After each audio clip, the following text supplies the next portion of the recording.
5 वृत्त एक दूसरे के आसन्न स्थित हैं तथा रेखाएं M1 और M2 उनकी उभयनिष्ठ स्पर्श रेखाएं हैं। यदि सबसे बड़े वृत्त की त्रिज्या 9 इकाई और सबसे छोटे वृत्त की त्रिज्या 4 इकाई है तो मध्य वृत्त की त्रिज्या कितनी होगी? देखो, ये एक फेमस क्वेश्चन है। यहाँ पे इस तरह से 2 त्रिज्याएं आप खींच दो, ठीक है?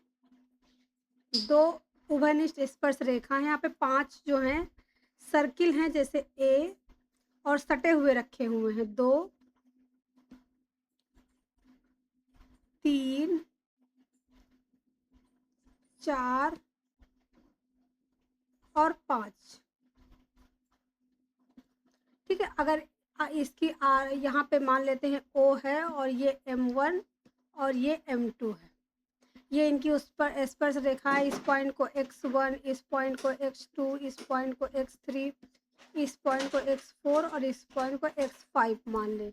इस पॉइंट को Y1, इस पॉइंट को Y2, इस पॉइंट को Y3, इस पॉइंट को Y4 और इस पॉइंट को Y5।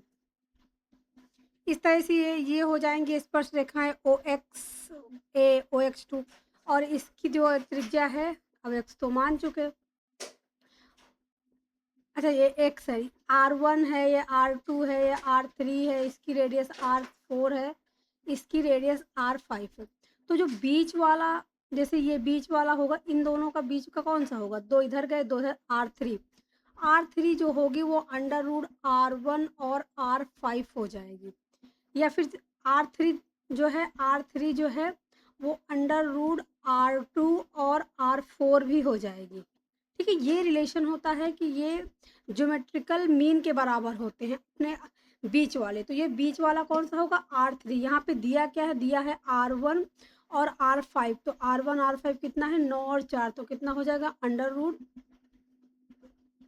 गुणे 4 आएगा, तो हो जाएगा 6। ऑप्शन बी करेक्ट आंसर होगा। ये फिक्स टाइप का एक थ्योरम है। अगर आपको ये पता है तो आप डायरेक्ट